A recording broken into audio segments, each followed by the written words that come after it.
Hello friends, welcome to ஷைனீஸ் சமையல். இன்றைக்கி நம்ம பலாக்காய் வச்சு ஒரு ஸ்நாக்ஸ் ரெசிபி தான் பார்க்க போகிறோம். இது நம்ம பிஞ்சு பலாக்காயை எடுத்துக்கணும், அப்போ தான் நல்லாயிருக்கும்.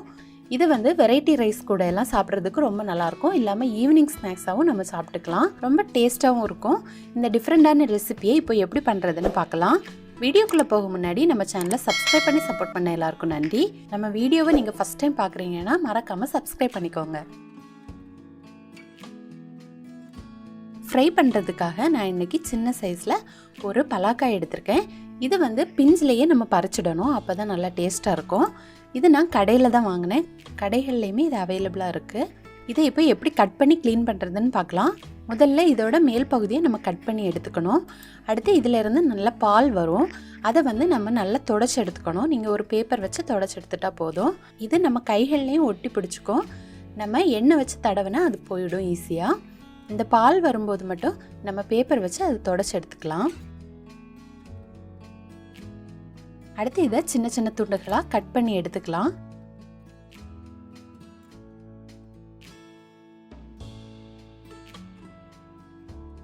அடுத்து இதோட மேல் பகுதியில் இருக்க தோலை நம்ம நீக்கிடலாம். பச்சையாக இருக்கிற அளவு இருக்கிற தோலையெல்லாம் நம்ம நீக்கிடலாம். இப்போ பாருங்கள், இந்த மாதிரி இருக்கும். இதை நம்ம தண்ணியில் போட்டு வச்சுக்கலாம், அப்போ தான் கருத்து போகாமல் இருக்கும். ஒரு பாத்திரத்தில் தண்ணி எடுத்து அதில் போட்டு வச்சுக்கோங்க. அப்போ இது கட் பண்ண அப்புறமும் கருத்து போகாமல் இருக்கும். இப்போ இதில் இந்த நடுவில் இருக்க தண்டு பகுதியை நம்ம கட் பண்ணி எடுத்துக்கலாம். அது நமக்கு தேவையில்லை. இந்த தண்டு பகுதியை மட்டும் கட் பண்ணி எடுத்துட்டு சின்ன சின்ன சைஸில் நம்ம கட் பண்ணி எடுத்துக்கலாம்.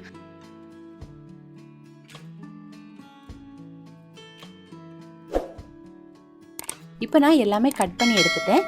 அடுத்து இதை தண்ணியில் நல்லா கழுவி எடுத்துக்கோங்க. இப்போ நான் கழுவி ஒரு பவுலில் எடுத்து வச்சுட்டேன். இது கூடவே 1 டீஸ்பூன் அளவு இஞ்சி பூண்டு விழுது சேர்த்துக்கலாம்.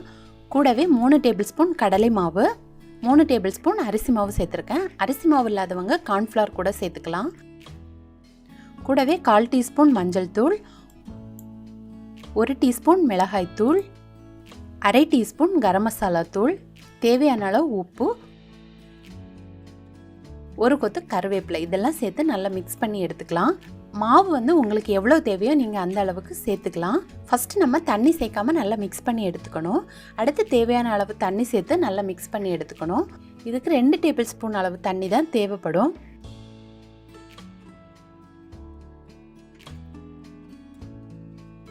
இப்போ நான் எல்லாமே நல்லா மிக்ஸ் பண்ணி எடுத்துட்டேன்.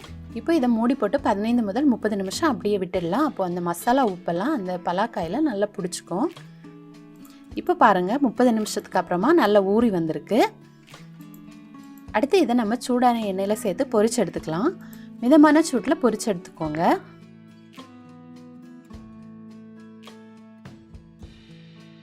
அப்பப்போ திருப்பி விட்டு நல்லா ஈவனாக வேக வச்சு எடுத்துக்கோங்க.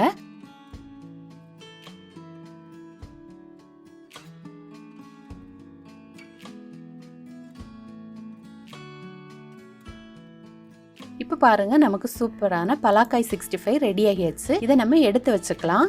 மீதி இருக்க பலாக்காயை நம்ம இதே மாதிரி பொரிச்சு எடுத்துக்கலாம்.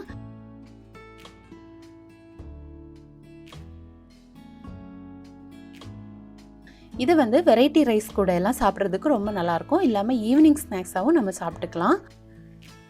ரொம்ப டேஸ்ட்டாக இருக்கும். நீங்களும் கட்டாயம் உங்கள் வீட்டில் ட்ரை பண்ணி பாருங்கள். ட்ரை பண்ணி பார்த்துட்டு எப்படி வந்துச்சுன்னு உங்களோட கமெண்ட்ஸை சொல்லுங்கள். இந்த வீடியோ உங்களுக்கு பிடிச்சிருந்ததுன்னா ஷைனீஸ் சமையலை மறக்காமல் சப்ஸ்கிரைப் பண்ணிக்கோங்க. தேங்க்யூ.